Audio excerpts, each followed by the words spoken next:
The whole game I was struggling, and I was just thinking, like, this is our last chance, make a play, and I ended up, they called the man coverage, and I knew I could guard my guy, and just thinking, do not let him catch it and put your hand up. So what did it take as a team to pull off this big win against a tough Fisher Brewers team? It's been a rough week for some of our players. For Jeff Bilber, he's dead out of a heart attack, so this whole week we've just been rallying with each other and building as a team. And to beat this team, we knew we had to play as one, and the first quarter didn't show we didn't play as a team, but the rest of the game we played as a unit, and we got off with the W. What was going through your mind when you guys blocked that field goal and the inadvertent whistle? You know, what did it take to overcome that adversity in that play? We knew that we have to keep each other accountable, and that we knew we had to keep playing no matter what the ref called or whatever the call was. We have to respect it, and so, you know, we just forgot about it after a couple plays. I'm not gonna lie, and then we just came out and did our thing. Okay. Anything else you'd like to add? Just want to say hi to my parents and hi to Maddox and McKenna, my little brother and sister. It felt great to get this victory. Give all the credit to my line. Grab Purlee over here. And opened up some holes for us, and we got a victory. Best running back in the set. So you put the nail in the coffin there at the end with a 94-yard run. What was going through your mind as you're running all the way down the field? I did my line open up the hole because I believe in them, and they opened it up so I can get that touchdown. All right, and anything else you want to add? We want to be the best in the ACC. I mean, we know we're big and we know we're physical. We just really bonded together and worked really hard just to do what we wanted. So you guys all played together last year as a whole offensive line. You guys are back again. You know, how does it help as team chemistry on offensive line? We just have a ton of chemistry. We just know we're really vocal, and we know how to talk through plays when things happen. It just makes it a lot easier. And talk about how you were able to get Jordan open for so many runs and to put the nail in the coffin. It's really just about moving the down lineman, getting to the second level, and just keeping on blocks. Got to maintain blocks. Okay. And anything else with him? Nope. All right. We need to show heart. I guess that's one thing I've learned about this team. We can spot a team 21 points in a quarter, and they still expect to win. They still fight, and they still come after it, and I couldn't be prouder of how hard they went.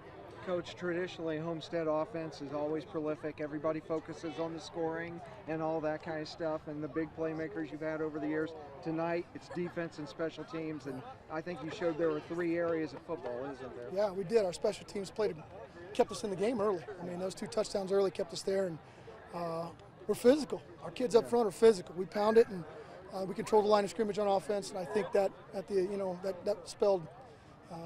that helped us get this victory for sure. So you're right. I mean, all phases of the game, defense got better. We gave up some things we probably shouldn't have in that first quarter, but we got better from it. And they learned on the run, which is what you want to see.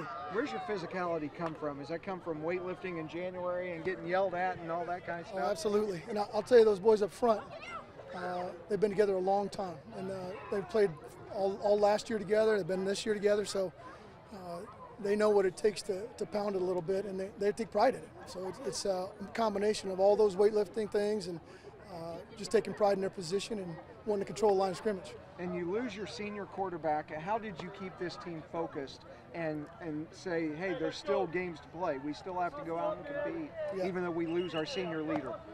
You know, we just talked about it briefly and told them we have every confidence in the world in our backups. And there were a couple of them we've had to play here. So. And we just went about our daily business, and I think our kids picked up on that. And we missed those guys. Don't get me wrong, but at the same time, I think our kids have picked it up and have run with it. Those backups have. And I'll mispronounce his name. Is it Jira? Jaya. Yeah. How much have you changed the offense with him as opposed with Drew? It would have been similar. Because of our kids up front, we feel like we can move the ball on the ground, which is preferable. Yeah. So we're going to do that. So it's part of the plan. All right, congratulations, Coach. Thank you. What did you tell your team after the missed call on that blocked field goal to overcome that adversity? After